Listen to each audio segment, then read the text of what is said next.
बातमी फडणवीसांच्या दौऱ्याची। मुख्यमंत्री देवेंद्र फडणवीस आज पानिपतला जाणार आहेत। पानिपत शौर्य दिनानिमित्त मुख्यमंत्री फडणवीसांचा आजचा हा दौरा आहे। पानिपतमधील मराठ्यांच्या युद्धाला आज 264 वर्ष पूर्ण होत आहेत। 1761च्या पानिपत युद्धात वीरमरण आलेल्या सगळ्या योद्ध्यांना अभिवादन फडणवीस करणार आहेत। आणखी तपशील आपण घेणार आहोत थेट पानिपतमधून। आमचे प्रतिनिधी शिवाजी काळे आपल्याशी जोडले गेलेले आहेत। शिवाजी, काय नेमकं तिथे सध्या वातावरण आहे आणि फडणवीस कधीपर्यंत तिथे पोहोचतायत?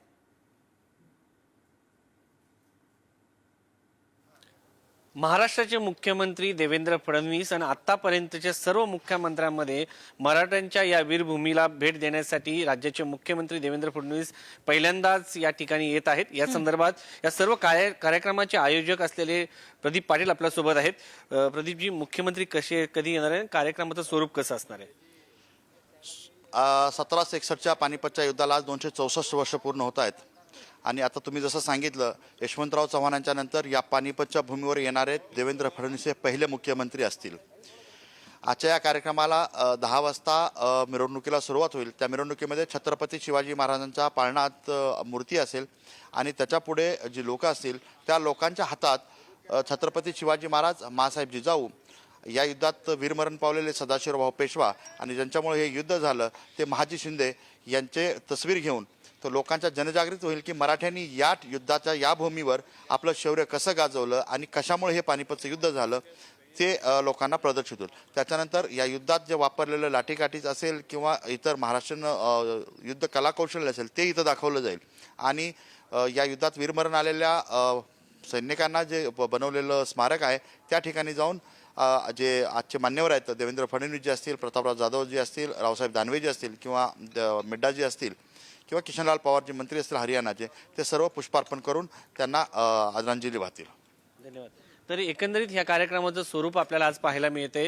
राज्याचे मुख्यमंत्री या भूमीत येत आहेत आणि त्यामुळं एक प्रकारे याला एक वेगळं वातावरण आपल्याला पाहायला मिळतंय, कारण मराठ्यांनी इतक्या लांबपर्यंत येऊन अफगाणिस्तानातून आलेल्या अब्दालीला रोखण्यासाठी हे युद्ध लढलं गेलं आणि अब्दाली इथून अफगाणिस्तानमध्ये परतला।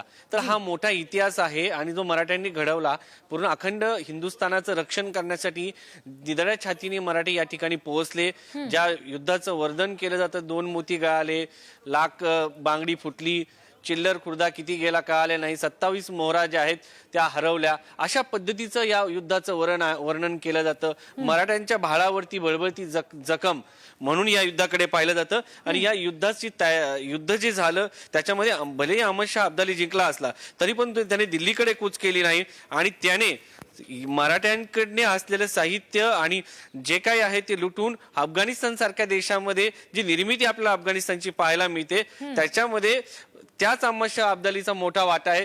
त्याने निधड्या छातीने लढणारे शूरवीर या मातीमध्ये जगाच्या भूतलावरती असणारे फक्त एकमेव मराठा आहेत असं त्याने स्वतःच्या इतिहासात त्याच्यामध्ये लिहून ठेवलं। तो एक लेखक होता। या सगळ्या पार्श्वभूमीवरती जर पाहिलं तर अखंड हिंदुस्थानाचं रक्षण करण्याचं काम ज्या भूमीमध्ये झालं त्या भूमीवरती राज्याचे मुख्यमंत्री देवेंद्र फडणवीस येत आहेत।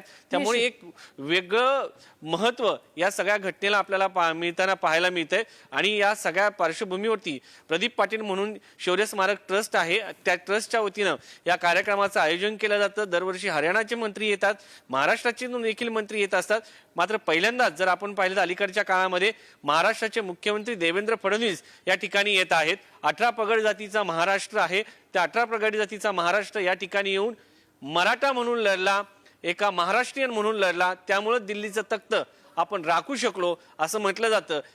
या भूमीतून येऊन राज्याचे मुख्यमंत्री नक्की काय बोलतात, काय संदेश देतात हे पाहणं महत्वाचं आहे। एकंदरीत जर पाहिलं तर सर्व जाती धर्माचे लोक येऊन जेव्हा महाराष्ट्राची प्रगती करतात तेव्हाच खऱ्या अर्थानं महाराष्ट्र हा दिल्लीचा तख्त राखतो असं म्हटलं तर वावगं ठरणार नाही। आणि या सगळ्या युद्धाच्या क्षणी, युद्धाच्या 264 वर्ष पूर्ण होत आहेत त्या क्षणी राज्याचे मुख्यमंत्री नक्की राज्याच्या जनतेला या ठिकाणून काय संदेश देतात हे पाहणं महत्वाचं असणार आहे। निश्चित शिवाजी, धन्यवाद या सगळ्या तपशिलांसाठी।